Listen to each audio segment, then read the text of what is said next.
Hi viewers, welcome to our channel. ప్రస్తుతం మనతో పాటు సీనియర్ జర్నలిస్ట్ దాము బాలా సార్ వారితో మాట్లాడు.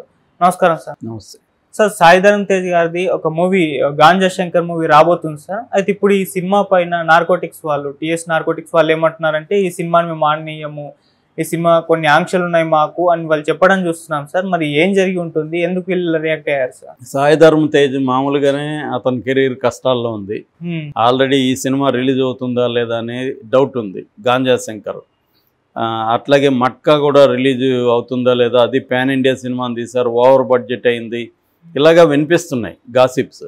ఈ కాంటెక్స్ట్లో ఇప్పుడు కొత్త ఉపద్రవం ఒకటి ఇతనికి వచ్చింది సాయి ధరమ్ తేజ్కి. సాయి ధరమ్ తేజ్ తీసిన ఈ గాంజా శంకర్ ట్రైలర్ చూసినాక టీఎస్ న్యాబ్ అంటే తెలంగాణ స్టేట్ నార్కోటిక్స్ బ్యూరో అనమాట. ఈ టీఎస్ న్యాబ్కి సంబంధించిన డీజీ సందీప్ శాండిల్య ఒక స్టేట్మెంట్ ఇచ్చాడు. ఆయన చెప్పింది ఏంటంటే, ఈ సినిమా కానీ ఇట్లాగే రిలీజ్ అయితే గాంజా అనే టైటిల్ మార్చండి, మార్చకపోతే లేదు గాంజాకు సంబంధించి డ్రగ్స్కి సంబంధించిన ప్రొవకేటివ్ సీన్లు కానీ సినిమాలో ఉంటే మేము కేసు పెడతాము. NDPS చట్టం ఉంది, నార్కోటిక్స్ డ్రగ్ ప్రొటెక్షన్, దాని కింద 1985 అది, దాని కింద మీ మీద కేసులు పెడతాము అని హెచ్చరించాడు. అట్లాగే ఆ ప్రొడ్యూసర్కి తర్వాత ఆ డైరెక్టర్కి కూడా వాళ్ళు నాగవంశీ ప్రొడ్యూసరు, సంపత్ నంది డైరెక్టరు, వీళ్ళకి కూడా నోటీసులు కూడా ఇష్యూ చేశారు రిటర్న్గా కూడా. ఆయన ఓరల్గానే కాకుండా రిటర్న్గా కూడా ఇచ్చాడు. సో ఇది ఇప్పుడు ఇది చర్చకు దారితీసింది. అసలు ఇలా ఇవ్వడం కరెక్టా, ఇంకా సెన్సార్ ఎందుకు ఉంది? పోలీసులే ప్రతి సినిమాని వీళ్ళే ఏది ఆడాలో ఏది ఆడకూడదు, ఏది తీయాలో ఏది తీయకూడదు వీళ్ళు డిసైడ్ చేస్తే ఇంక సెన్సార్ బోర్డు ఎందుకు ఉంది? ఓన్లీ సినిమా వల్లనే డ్రగ్స్ వాడుతున్నారా? సినిమాలు తీయడం మానేస్తే డ్రగ్స్ వాడరా? ఇలాగా రకరకాలుగా విమర్శలు వస్తున్నాయి. రెండోది, బాలీవుడ్లో నుంచి సినిమాలు విపరీతంగా వస్తున్నాయి. తర్వాత బ్రేకింగ్ బ్యాడ్ లాంటి డ్రగ్స్ మీదనే వెబ్ సిరీస్ అందుబాటులో ఉన్నాయి అందరికీ. మరి అవన్నీ చూసి ఇన్ఫ్లుయెన్స్ అవరా? ఓన్లీ తెలుగు సినిమా, ఎవరో తెలుగు సినిమా చూస్తే అది చూసేసి జనమంతా పొలమని డ్రగ్స్ వాడడం మొదలు పెడతారా అన్న విమర్శలు బలంగా వినిపిస్తున్నాయి. అయితే ఈ కాంటెక్స్లో చూస్తే రెండు వైపులా నిజం ఉంది. నిజంగా డ్రగ్స్ సినిమాల్లో చూపిస్తే, గాంజా తాగడం చూపిస్తే ఇన్ఫ్లుయెన్స్ అవుతారా అవరా అనే దానికి ప్రపంచవ్యాప్తంగానే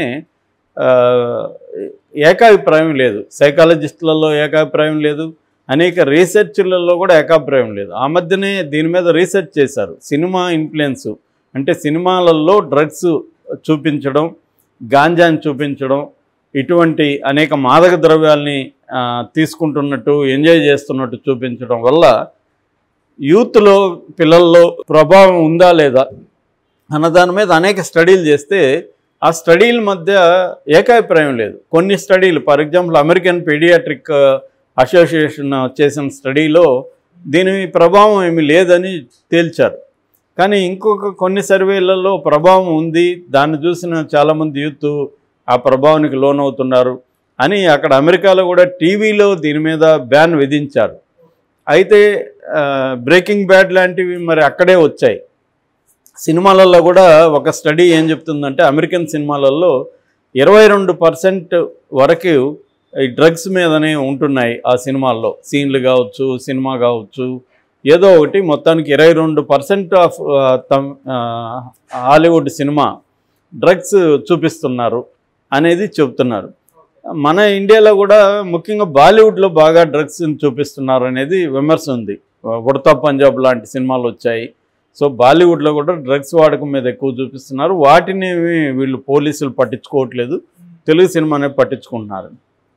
సో అసలు డ్రగ్స్ వాడడానికి పిల్లల మీద ఏ ప్రభావం అంటే సినిమా ఒక్కదాన్ని చెప్పలేం. ఓవరాల్గా స్టడీస్ ఏం చెప్తున్నాయంటే, డ్రగ్స్కి సంబంధించిన వేరే ఇన్ఫ్లుయెన్స్లు అంటే వ్యక్తిగతంగా పర్సనల్ ఎక్స్పీరియన్సెస్, తర్వాత పీర్ ప్రెజర్ అంటారు. పీర్ ప్రెజర్ అంటే మన ఫ్రెండ్ మనకు తెలిసిన వాళ్ళు వాడుతుంటే అది ఆ సర్కిల్లో మనం తిరుగుతుంటాం కాబట్టి సరదాగా నువ్వు కూడా ట్రై చేయరా అంటే వాడు ట్రై చేస్తాడు.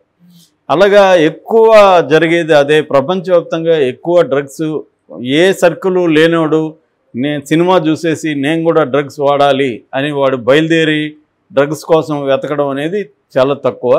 ఈ పీర్ ప్రెజర్ ఆల్రెడీ మనుషులతో తిరగడం, అట్మాస్ఫియర్లో ఉండడం, అలాంటి వాళ్ళు ఎక్కువ తాగుతున్నారు.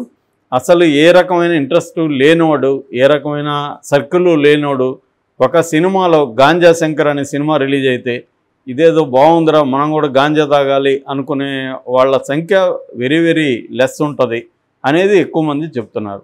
అట్లాగే ఫ్యామిలీ హిస్టరీస్ కూడా దీని మీద పనిచేస్తాయి. ఆ ఫ్యామిలీలో సిగరెట్లు తాగేవాళ్ళు కానీ వాళ్ళు చిన్నప్పటి నుంచి చూస్తుంటే అది మనం కూడా తాగుదాము అనిపించే అవకాశం వాళ్ళకు ఉంటుంది. సో ఇటువంటి ఇన్ఫ్లుయెన్స్ ఉంటుంది. సినిమా ఇన్ఫ్లుయెన్స్ కూడా ఎంతో కొంత ఉంటుంది, కానీ అదే మేజర్ ఇన్ఫ్లుయెన్స్ కాదనేది ఇప్పటివరకు అన్ని స్టడీస్ చెప్పాయి. మామూలుగా స్లవై జిజక్ లాంటి ఫిలాసఫర్లు, తర్వాత పాపులర్ కల్చర్ థియరిస్టులు చెబుతున్నది ఏంటంటే, ఆయన ఏమంటాడంటే, ఒక డాక్యుమెంటరీ ఆయన 2 డాక్యుమెంటరీలు తీశాడు సినిమా మీద. ఆయన దాదాపు ఇంపార్టెంట్ ఒక 40-50 సినిమాలు తీసుకొని అనలైజ్ చేశాడు, సైకో అనాలిసిస్ని అప్లై చేసి. ఆయన ఏం చెప్తాడంటే, సినిమా అనేది హౌ టు డిజైర్ అనే దాన్ని నేర్పిస్తుంది.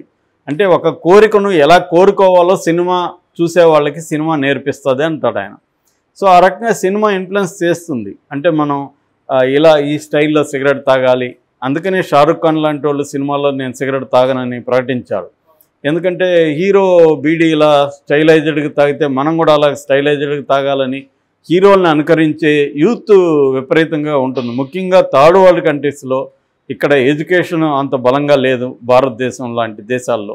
అందువల్ల సినిమానే మనకి లిటరసీ. సినిమా నుంచే మనం అనేక విషయాలు నేర్చుకుంటాం, మంచిదైనా చెడ్డదైనా సినిమాల నుంచి ఎక్కువ నేర్చుకుంటాం. అందువల్ల లేడీస్ అయితే సినిమాలో అమ్మాయిలు లేకపోతే లేడీస్ ఫ్యాషన్ని అనుకరిస్తారు.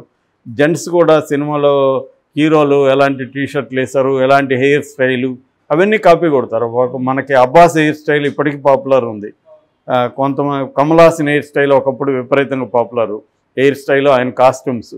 అలాగా సినిమాలను చూసి డిజైర్స్ని మనం నేర్చుకోవడం అనేది కామన్. అది కాబట్టి డ్రగ్స్ కూడా ఆ మేరకు ఇన్ఫ్లుయెన్స్ ఉంటుంది ఖచ్చితంగా. వీళ్ళ ఆరాటంలో వీళ్ళు ఇచ్చిన దీంట్లో వాళ్ళ ఇంటెన్షన్ని మనం అర్థం చేసుకుంటే, ఎందుకంటే తెలంగాణలో డ్రగ్స్ని నిర్మూలించాలని చాలా స్ట్రాంగ్గా టీఎస్ న్యాబ్ డిపార్ట్మెంట్ పనిచేస్తుంది. ఆ మధ్య కూడా అవేర్నెస్ మీటింగ్స్ కూడా అనేకం పెడుతూ వస్తున్నారు వీళ్ళు. సినిమా ఆ మధ్య నాని లాంటి వాళ్ళు కూడా పార్టిసిపేట్ చేశారు, వాళ్ళ అనుభవాలు చెప్పారు, వాళ్ళ ఫ్రెండ్స్ డ్రగ్స్ అనుభవాలు చెప్పారు. దానివల్ల వచ్చే సైడ్ ఎఫెక్ట్స్ ఇవన్నీ కూడా అవేర్నెస్ని తీసుకెళ్తున్నారు. సో సినిమాలో డ్రగ్స్ని ఎలా చూపిస్తే ఇన్ఫ్లుయెన్స్ అవుతారు అన్నప్పుడు వీళ్ళు చెప్తున్నది ఏమంటే, దాన్ని గ్లామరైజ్ చేయొద్దండి.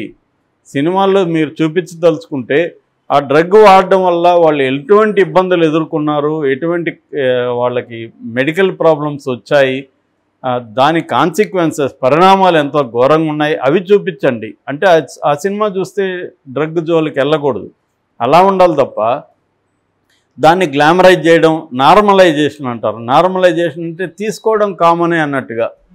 అటువంటి నార్మలైజేషన్ కానీ గ్లామరైజేషన్ కానీ చేయొద్దండి, రియలిస్టిక్గా చూపించండి అనేది వీళ్ళు చెప్తున్నారు. ఆ మేరకి చర్చించడం మంచిదే. అదేదో సెన్సార్ హక్కుల్ని పోలీసులు కాలు రాస్తున్నారని జనరలైజ్ చేయకుండా ఈ పర్టికులర్ విషయంలో టీఎస్ న్యాబ్ ఆయన శాండిల్లా చెప్పినప్పుడు ఖచ్చితంగా అది ఫాలో అవ్వగలగడం మంచిదే. ఎందుకంటే గ్లామరైజ్ చేసి సమాజంలో వేలాది మంది యూత్ని డ్రగ్స్ వైపు నడిపించడం అనేది డేంజరస్ ఎక్కువగా. ఆ రకంగా అవేర్నెస్ కూడా క్రియేట్ చేయాల్సిన అవసరం ఉంది. సో మరి వీళ్ళు ఏం చేస్తారని చూడాలి. అంటే వీళ్ళు విత్డ్రా చేసుకుంటారా, ఈ సినిమాలో వాళ్ళు ఎలా తీసారో మనకైతే తెలియదు. కానీ జనరల్గా సినిమాలోకి వచ్చినప్పుడు జనరల్గా మాస్ సినిమాల్లో డ్రగ్స్ తీసుకోవడం, సిగరెట్లు తాగడం ఇదంతా నార్మలైజేషన్లో భాగంగానే ఎక్కువ చూపిస్తారు తప్ప ఇది ఉండదు. సో ఇప్పుడు ఒక టెన్షన్గా ఉన్నాడు, అతను సిగరెట్ తాగుతున్నాడంటే ఓకే, ఆ సీన్లో అతనికి టెన్షన్ ఉంది, ఆ సీన్లో ఇబ్బంది పడుతున్నాడు అన్నది ఓకే. కానీ ఊరికనే స్టైలైజ్డ్ కోసం స్టైల్గా సిగరెట్ తాగడం, స్టైల్గా బీడీ తాగడం, దాని మీద పాట పెట్టడం ఇది ఖచ్చితంగా ప్రభావితం చూపిస్తుంది. అయితే సినిమా ఒకటే నేరస్తురాల్లాగా చూడడం కూడా కరెక్ట్ కాదు. సమాజంలో అనేక అంశాలు ఉన్నాయి, వాటిని కూడా అడ్రస్ చేయాల్సిన అవసరం టిఎస్ నాబ్ లాంటి వాళ్ళకి ఉంటుంది.